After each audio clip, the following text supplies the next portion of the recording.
The Great Hall of the Galactic Federation was silent.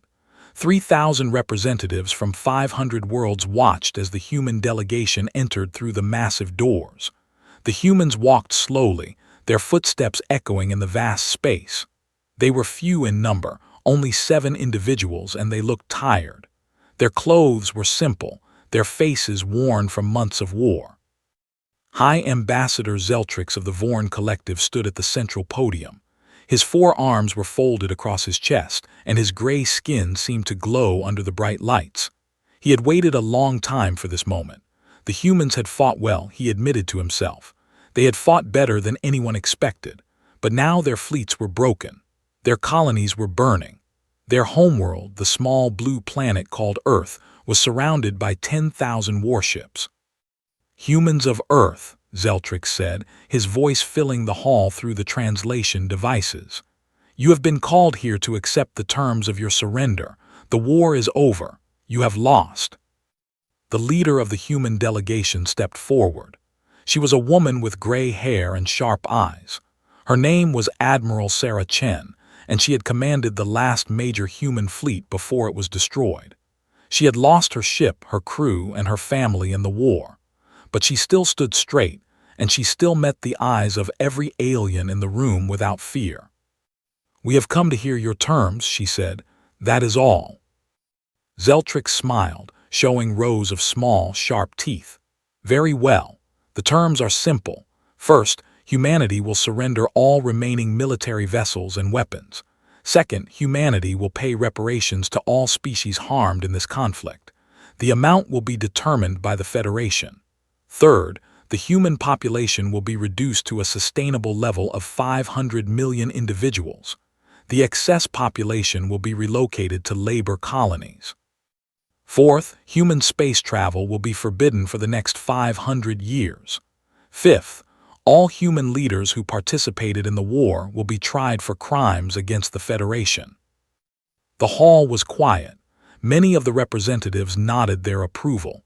The terms were harsh, but the humans had been stubborn. They had refused to join the Federation peacefully. They had refused to share their technology.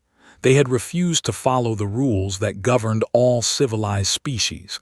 Now they would pay the price. Admiral Chen listened to the translation. Her face showed no emotion. When Zeltrix finished speaking, she turned to look at her fellow delegates.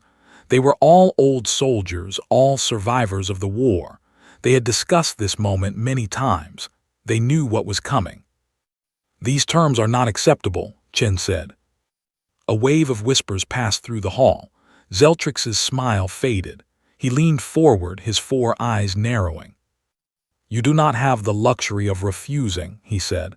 "Your planet is surrounded. Your species faces extinction. You have no choice." Chen shook her head. "There is always a choice. We choose to refuse." One of the other human delegates, a tall man with burned scars covering half his face, stepped forward. His name was General Marcus Williams, and he had led the defense of the human colony on Mars before it fell. "You can kill us all," he said, "but we will not accept these terms. We will never accept terms that make slaves of our children." Ambassador Thrix of the Peloran Federation rose from her seat. She was a being of light and crystal, beautiful and ancient. Her species had been members of the Federation for 1,000,000 years. She had seen many wars and many surrenders, but she had never seen anything like this. "You are being foolish," she said to the humans. "The terms can be negotiated. Perhaps the population reduction can be lessened. Perhaps the labor colonies can be improved, but you must accept defeat. That is how civilization works." Chen looked at her. "I mean no disrespect, Ambassador, but we have studied your history. We know how the Thrak accepted similar terms 1,000 years ago. Their population was reduced. Their leaders were executed, and now they serve as laborers on Vorn mining worlds with no memory of their own culture or history. Is that civilization?" The hall erupted in noise. Representatives shouted at each other. Some defended the treatment of the Thrak. Others admitted that it had been harsh. Zeltrix called for order, but it took several minutes before the noise died down. The Thrak were different, Zeltrix said. They were a dangerous species. They needed to be controlled. And humanity is not dangerous, Chen asked. You have spent the last 3 years trying to destroy us because you feared what we might become. Now you offer us terms that would destroy us slowly instead of quickly. The result is the same. Zeltrix slammed his hand on the podium. Enough! You have no power here. Your fleet is gone. Your colonies are ashes.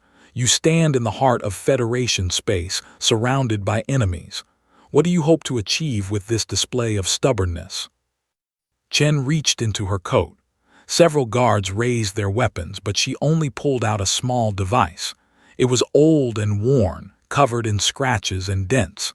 She held it up so everyone could see. This is a recording device, she said. It contains a message from every human colony, every human ship, every human settlement in the galaxy. Over the past month, we asked every human being who could respond to send us their voice, to tell us what they wanted us to do.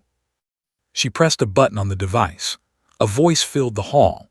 It was the voice of a child, maybe 8 or 9 years old. My name is Tommy Park. I am from the colony on Centauri 3. The Federation ships are coming. My mom says we might not survive, but she also says we should never give up. She says that's what makes us human. So I want to tell the people at the meeting, please don't give up. Please don't let them take our freedom. I would rather die free than live as a slave. The message ended. Chen pressed the button again. Another voice spoke, then another and another. The messages continued for 10 minutes, then 20, then 30. Old voices and young voices, strong voices and weak voices, voices full of fear and voices full of hope. All of them said the same thing. All of them chose death over slavery. When the last message ended, the hall was completely silent. Even Zeltrix had nothing to say. He stared at the humans with something like confusion in his eyes. We did not choose this war, Chen said. You came to our space. You demanded that we surrender our independence. You attacked us when we refused. And now you stand here and offer us terms that would end our species as surely as any weapon. You call this civilization. We call it tyranny. She stepped forward until she was standing directly below Zeltrix's podium. Humanity will never accept unjust terms of surrender, she said. We would rather fight to the last human being. We would rather watch our worlds burn than see our children born into chains. That is who we are. That is what you should have learned before you started this war. Zeltrix recovered his composure. Fine speeches change nothing. Your planet is still surrounded. Your species still faces destruction. Chen nodded. Yes, but that is our choice to make, not yours, and we have made it. She turned and began walking toward the doors. The other human delegates followed her. The representatives watched in stunned silence as the 7 humans walked the length of the great hall. No one tried to stop them. No one knew what to say. Just before she reached the doors, Chen stopped. She turned back to face the assembly one last time. There is another option, she said. You can change the terms. You can offer us peace with dignity. You can treat us as equals instead of subjects. If you do that, you will find that humans make good allies. We are stubborn, yes.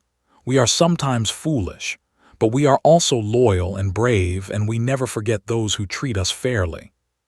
She paused, letting her words sink in. The choice is yours, High Ambassador.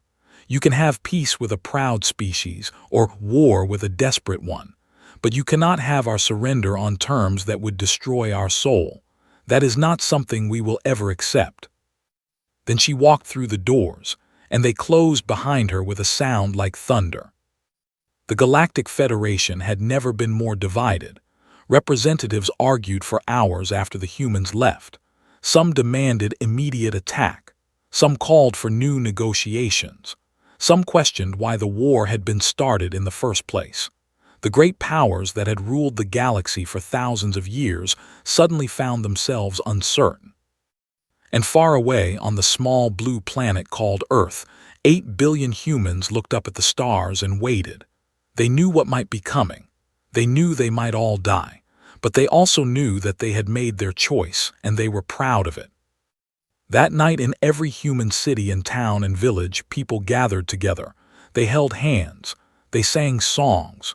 They told stories about the old days before the aliens came, and they made promises to each other, promises to fight, promises to resist, promises to never give up no matter what happened.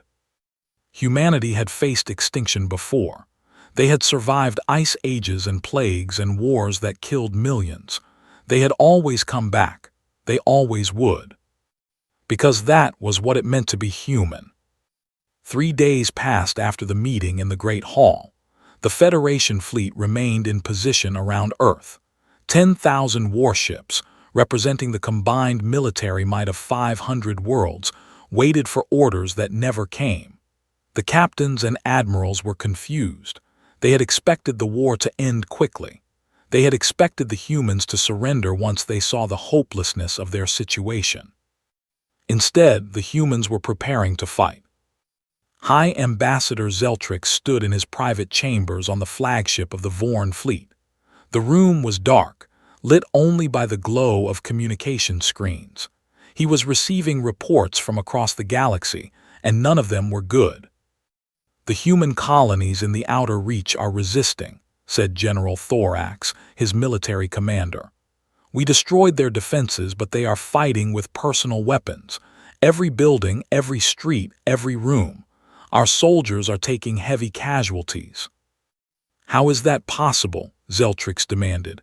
"They have no army, they have no weapons." "They have determination," Thorax said quietly. "They are dying in great numbers, but they are also killing many of ours. The soldiers are disturbed. They did not expect this.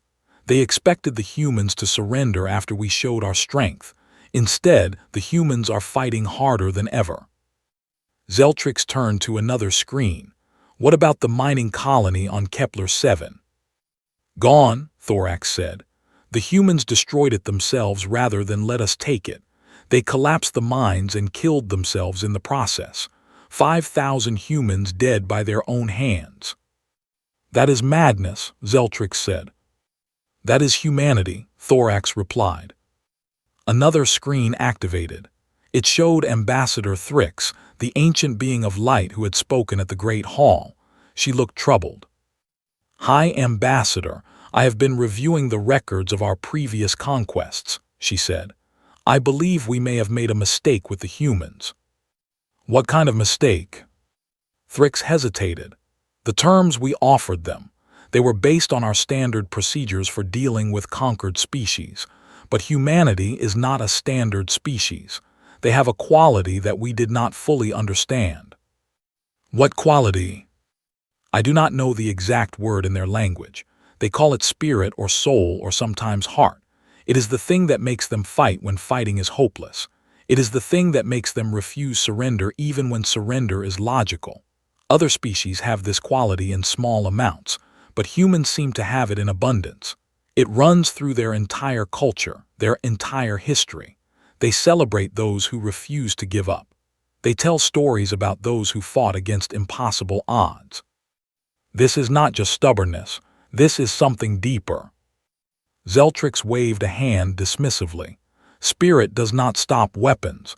They will die like any other species." "Perhaps," Thrix said, "but consider what has happened since the meeting. 3 days ago, we had complete control of human space. Now, resistance is spreading. Colonies we thought were pacified are rising up. Ships we thought were destroyed are reappearing. They are not winning, but they are making the cost of victory very high." She paused, her crystalline form flickering. "And there is something else. Other species are watching. The Thrak, who we thought were completely broken, are showing signs of unrest. The Peloran lower castes are asking questions about their own history. Even some of our own people are beginning to wonder if we are doing the right thing." Zeltrix felt a chill run through his gray skin. "Are you saying that the humans could start a rebellion across the entire Federation?" "I am saying that their example is powerful. They showed us that it is possible to refuse. That choice, that refusal, is something many species thought was impossible. Now they know it is not. The humans have given them hope, and hope is the most dangerous weapon in the universe. The communication ended. Zeltrix stood alone in the darkness, thinking. He had ruled the Vorn Collective for 50 years. He had conquered dozens of species and added them to the Federation. He had never failed. But he had also never faced anything like humanity. He called up a recording of Admiral Chen's speech in the Great Hall. He watched her face as she spoke. He listened to the voices of the human children, choosing death over slavery. He tried to understand what drove these strange creatures. And slowly, a terrible realization began to form in his mind. The humans were not going to surrender. Not now. Not ever. They would fight until every last one of them was dead. And in dying, they might inspire other species to do the same. The Federation had survived for 1,000,000 years by controlling weaker species, but control required fear, and the humans were not afraid. They were angry, they were proud, and they were willing to die. Zeltrix had seen anger before. Conquered species often felt anger in the early years, but it always faded. It always gave way to acceptance. The humans, though, their anger seemed to grow stronger the more they lost. It was as if defeat only made them more determined. Every colony they lost, every ship they destroyed, every person they buried only made them fight harder. He thought about what Thrix had said: spirit, soul, heart. Words that had no meaning in the Vorn language, but watching Admiral Chen, he began to understand what they meant. There was something in her eyes, something fierce and bright, that refused to be extinguished. It was the same thing he had seen in the eyes of the children on the recording. It was the same thing he was seeing in the reports from every human world. They would not break. They could not break. It was not in their nature. A message came through on his personal screen. It was from the Federation Council, the group of elder representatives who had the authority to override his decisions. He opened it with trembling hands. High Ambassador Zeltrix. After reviewing the events of the past 3 days, the Council has decided that the terms offered to humanity must be reconsidered. The cost of complete conquest is proving higher than expected.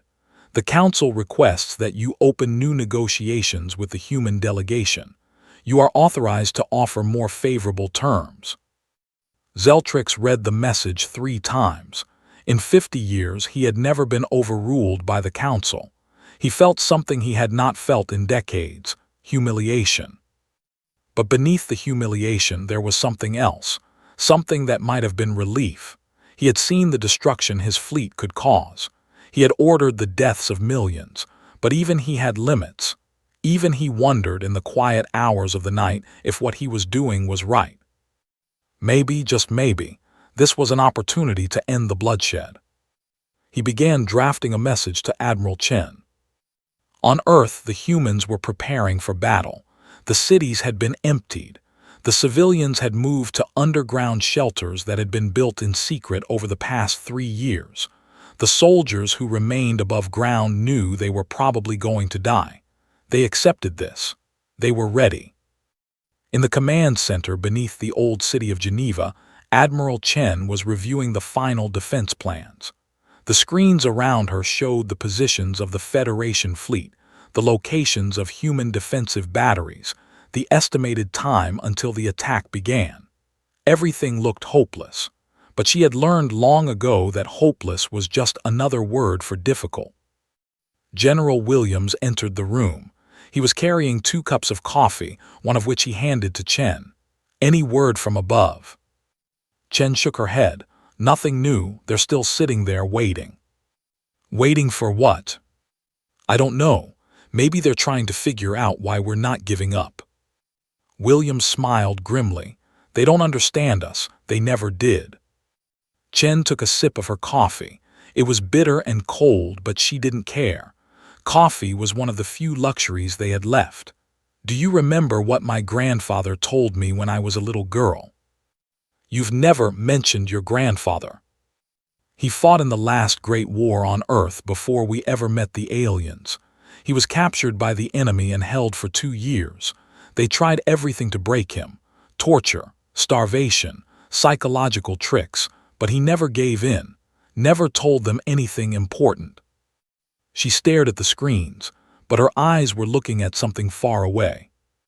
When he came home, I asked him how he did it, how he survived, and he told me something I never forgot. He said that every person has a line they won't cross, a place inside them that belongs only to them. The enemy can take everything else, your freedom, your comfort, your life, but they can't take that place unless you let them. She looked at Williams. That's what the Federation doesn't understand. They think they can break us by taking things away. But the more they take, the more we hold on to what really matters, our dignity, our pride, our right to choose our own fate. Before Williams could respond, an alarm sounded. One of the officers looked up from her station. "Admiral, we're receiving a transmission from the Federation flagship. It's addressed to you personally."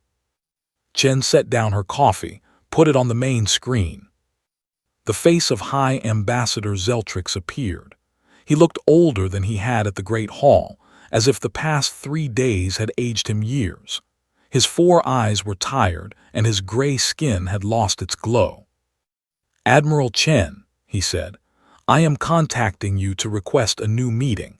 The Federation Council has authorized me to offer different terms.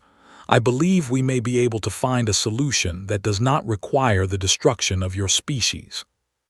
Chen studied his face, looking for signs of deception. She found none. "What kind of terms?" she asked. "That is what I wish to discuss, in person, on your world if you prefer." Chen was silent for a long moment. She knew this could be a trap. She knew Zeltrix might be lying. But she also knew that every hour of negotiation was an hour that her people were not dying. "Very well," she said. "You may come to Earth. Bring a small delegation. You will be met at the coordinates I am sending now." Zeltrix nodded. "I will be there in 12 hours. And Admiral, I give you my word that this is not a trick. I am genuinely seeking peace." The transmission ended. Williams turned to Chen with a skeptical expression. "You believe him?" Chen shook her head. "I don't know what to believe, but I know that we have nothing to lose by talking. If he's sincere, we might save billions of lives. If he's not, we'll know soon enough." She straightened her uniform and took a deep breath. "Prepare a welcoming committee and tell our people to stay ready. This war isn't over yet." The next day, a single shuttle descended through Earth's atmosphere. It landed in a field outside Geneva, surrounded by the ruins of what had once been a beautiful city. Zeltrix and 4 other Federation representatives stepped out onto the scorched earth. Chen was waiting for them with her own delegation. She watched as the aliens looked around at the destruction. The buildings were gone. The trees were gone. Even the grass was gone, burned away by orbital bombardment. All that remained was bare rock and ash. "Welcome to Earth," she said. "This is what your peace looks like." Zeltrix tried to maintain his dignity, but he was clearly affected by what he saw. He had ordered these attacks from the safety of his flagship. He had watched them on screens, seen them as numbers and statistics. But standing here, seeing the reality of what his weapons had done, he felt something he had not expected. "Shame. This was not what I intended," he said quietly. "Then what did you intend?" Chen asked. "Did you think we would simply give up? Did you think that burning our cities would make us love you?" Zeltrix had no answer. They walked together to a temporary structure that had been set up for the meeting. Inside, chairs had been arranged around a simple table. There were no decorations, no formalities. This was not a ceremony. This was a negotiation between enemies. Zeltrix sat down heavily. His 4 eyes scanned the room, taking in the human faces around him. They were all watching him with the same expression, cautious, suspicious, but not afraid. He had seen fear in many species he had conquered. He had never seen this calm defiance. "The Council has authorized me to offer new terms," he said. "The population reduction clause has been removed. The labor colonies have been removed. The travel restrictions have been reduced to 100 years. The reparations have been reduced to a symbolic amount. He paused, waiting for a reaction. Chen's face remained impassive. "And the trial of our leaders?" she asked. Zeltrix shifted uncomfortably. "That remains. The Federation requires accountability. Some punishment must be given for the resistance you have shown." Chen shook her head slowly. "That is not acceptable. No human will be tried by an alien court. Our people will not accept it. I will not accept it." "Then what do you propose?" Chen leaned forward, her eyes meeting his. "I propose true peace. Not the peace of the conquered, but the peace of equals. We keep our weapons. We keep our ships. We travel wherever we want. We trade with whoever we want. We govern ourselves by our own laws. In exchange, we agree to respect Federation territory and to participate in mutual defense against common threats." Zeltrix stared at her in disbelief. "You are asking for full Federation membership, with no conditions, after you have lost the war." "We have not lost," Chen said firmly. "We are still fighting. We will always be fighting, as long as there is breath in our bodies and fire in our hearts. The only question is how many of us you are willing to kill before you realize that killing us does not mean defeating us." She stood up and walked to the window. Outside, she could see the ash-covered landscape. She could see the distant glow of fires that were still burning. She could imagine the millions of humans who were hiding underground, waiting to see what would happen. "You think we are weak because our fleets are destroyed," she said. "But you do not understand what strength means to us. Strength is not about weapons or ships. Strength is about refusing to give up. Strength is about standing for what you believe in, even when you are afraid. That is the strength that built our civilization. That is the strength that will rebuild it, no matter what you do." She turned back to face Zeltrix. "You can accept our proposal and gain a valuable ally. Or you can refuse and spend the next 100 years trying to crush a species that will never stop fighting. The choice is yours, High Ambassador, but choose carefully, because this offer will not be made again." Zeltrix was silent for a long time. He thought about the reports from his generals, the losses they were taking, the unrest among other species, the questions from the council.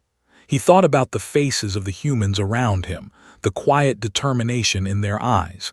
He thought about the children's voices on the recording, choosing death over slavery. And he thought about his own legacy. What would history say about him? That he destroyed a species that could have been an ally, that he crushed a civilization because it refused to bow, or that he found the wisdom to make peace when peace was possible. Finally, he spoke. "I will take your proposal to the council," he said. "I cannot promise they will accept it, but I will recommend that they do. I will tell them what I have seen here. I will tell them what I have learned about humanity." Chen nodded. "That is all we ask." She extended her hand, a human gesture of agreement. Zeltrix looked at it for a moment, not understanding. One of his aides leaned over and whispered an explanation. Slowly, carefully, Zeltrix reached out one of his 4 hands and took hers. "Perhaps," he said, "we have more to learn from each other than I thought." The meeting ended. Zeltrix returned to his shuttle and flew back to his flagship. Chen watched him go, then turned to face her delegation. "Do you think he meant it?" Williams asked. Chen shrugged. "I think he saw something today that changed him. Whether that change is enough to convince the council, I don't know. But we have bought ourselves time, and time is the most valuable thing we have right now." She looked up at the sky, where the Federation fleet was still visible as a cluster of lights. "Tell our people to keep hopping. Tell them that we are still fighting for them. And tell them that whatever happens, we will never give up. That is the only promise I can make." The council debate lasted for 3 weeks. Representatives from 500 worlds argued and shouted and threatened. Some demanded that the humans be destroyed completely. Some argued for the new terms. Some questioned why the war had been started in the first place. The debate grew heated at times. Old rivalries resurfaced. Species that had been conquered centuries ago spoke up for the first time in generations, asking why humanity's resistance was treated differently than their own had been.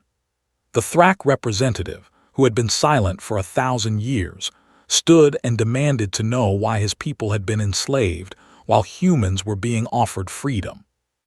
The question shook the council. No one had an answer. Zeltrix spoke to the council on the final day. He told them about his visit to Earth. He described the destruction he had seen. He talked about the human spirit, the thing that made them refuse to surrender, and he warned them about what would happen if the war continued. "We can kill them all," he said. "It will take years and cost millions of lives, but we can do it. Our fleets are stronger. Our weapons are more powerful. We have the numbers and the resources to grind them down until there is nothing left." He paused, looking around the great chamber. "But their example will live on. Other species will remember what they did. They will remember that it is possible to refuse. They will remember that a small species from a small world stood against the entire Federation and said no. And one day, when we least expect it, that memory will rise up and destroy us." He took a deep breath. "Or we can make peace. We can show the galaxy that the Federation is capable of mercy as well as strength. We can prove that we are not tyrants but partners. We can gain an ally instead of creating a martyr. We can write a new chapter in our history, one that future generations will be proud of." He looked directly at the Thrak representative. "Perhaps it is time to write new chapters for others as well." The chamber was silent. Then slowly the Thrak representative began to applaud. Others joined him. Not everyone, but enough. The sound of clapping filled the great hall, a sound that had not been heard in centuries. The vote was close, very close. When the final count was announced, the margin was only 12 votes, but in the end the council accepted the human proposal. The news spread across the galaxy like wildfire. On Earth, people emerged from their shelters and looked up at the sky. They saw the Federation fleet still in orbit, but they also saw something new, a single ship carrying the flag of truce. The war was over.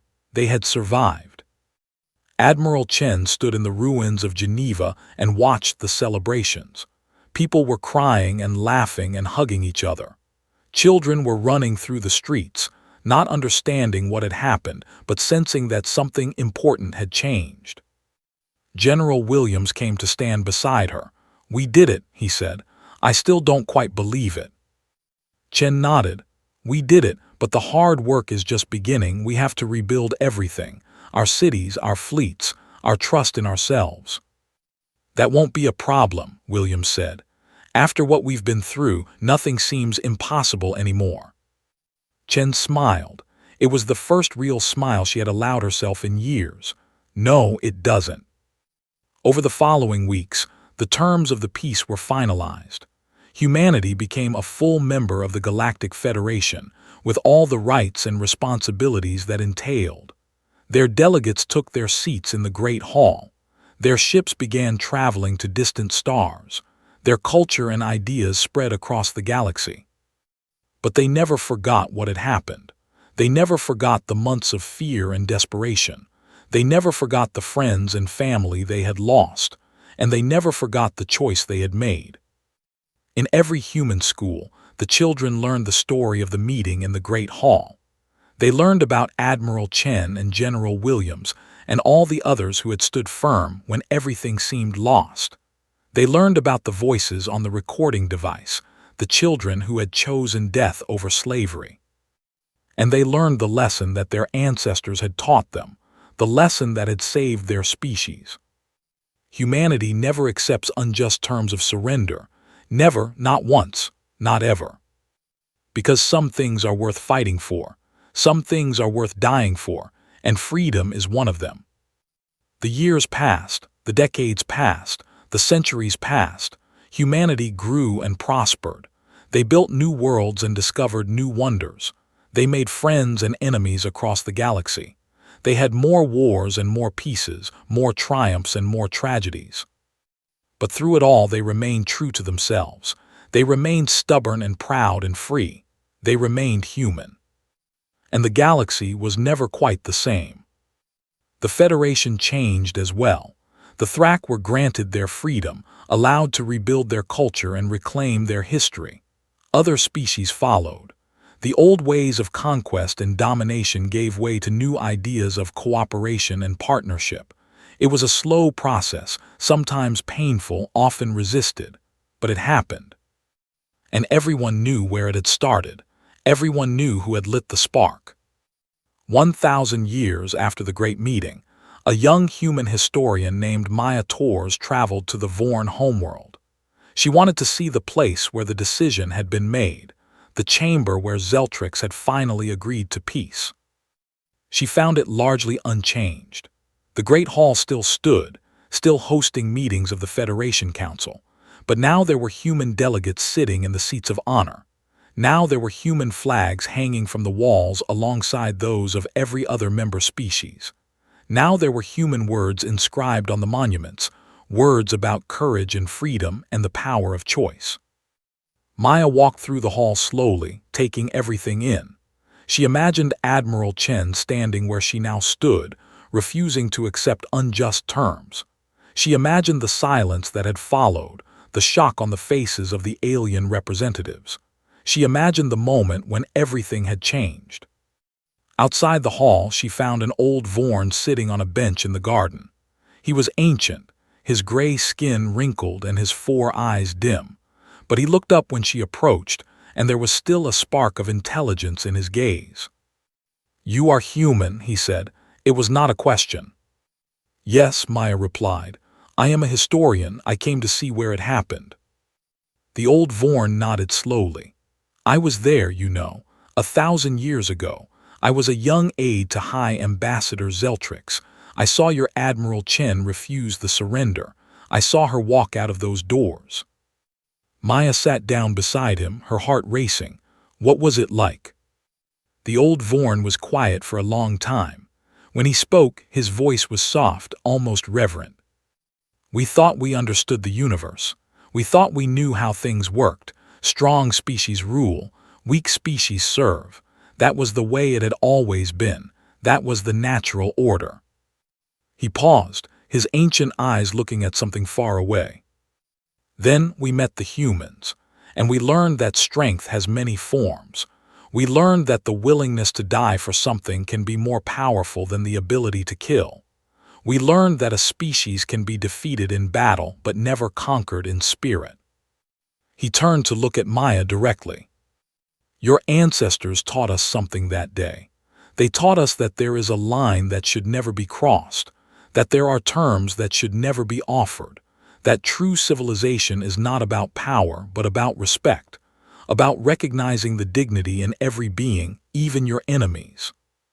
Maya felt tears forming in her eyes. "Thank you for telling me this." The old Vorn smiled, showing worn and yellowed teeth. "Thank you for coming to hear it. It is important that the story is remembered, not just by humans but by everyone, because if we forget what happened here, we might forget the lesson as well." Maya left the Vorn homeworld the next day. She carried with her recordings of her conversation with the old Vorn, along with hours of footage from the Great Hall and the surrounding gardens. But more than that, she carried a deeper understanding of her own people and their place in the galaxy. That night she sent a message back to Earth. She told them about her journey, about what she had seen and learned. She described the Great Hall and the monuments, the old Vorn and his memories. And she ended with the words that every human knew by heart. "We never accept unjust terms of surrender. We never have. We never will. That is our strength. That is our legacy. That is who we are." The message was received by billions of humans across thousands of worlds. They read it and nodded and smiled. They shared it with their children and their friends. They added it to the archives that held all the stories of their species. Because humanity had faced the darkness and refused to bow. They had stared into the void and said no. They had chosen freedom over survival, dignity over existence. And that choice had changed everything. The Federation diplomats had learned their lesson. They had learned why humanity never accepts unjust terms of surrender. They had learned that some species cannot be conquered, only destroyed. And they had learned that destroying such a species is not a victory, but a defeat of everything civilization should stand for. That lesson was now written in the records of every world in the galaxy. It was taught in every school. It was remembered in every council chamber. It was inscribed on monuments and sung in songs and passed down through generations. And it would never be forgotten. Because humanity had stood alone against the darkness, and the darkness had blinked first. That was the story of the great surrender that never was. That was the story of how humanity refused to die. And that was the story that would be told for as long as there were stars in the sky and humans to look up at them. Some said the story was exaggerated, that the humans had not been as brave or as unified as the legends claimed. But the old Vorn knew the truth. He had been there. He had seen the look in Admiral Chen's eyes when she refused the terms. He had heard the voices of the children on the recording device. No exaggeration was needed. The truth was remarkable enough. The story ended there, but of course it did not really end. Because the story of humanity was far from over. It was just beginning, spreading across the galaxy like ripples in a pond, touching every world and every species. And the best chapters were yet to come. For humanity had learned something about itself during those dark days. They had learned that they were stronger than they knew, braver than they believed, and more stubborn than anyone had imagined. They had learned that the galaxy could be cruel and dangerous, but also full of wonder and possibility. Most importantly, they had learned that freedom was not something given by others. It was something claimed, fought for, and defended with everything they had. It was the most precious thing in the universe, worth more than safety or comfort or even life itself. And as long as there were humans in the galaxy, that truth would never be forgotten. The Federation diplomats had learned why humanity never accepts unjust terms of surrender. Now the whole galaxy knew as well.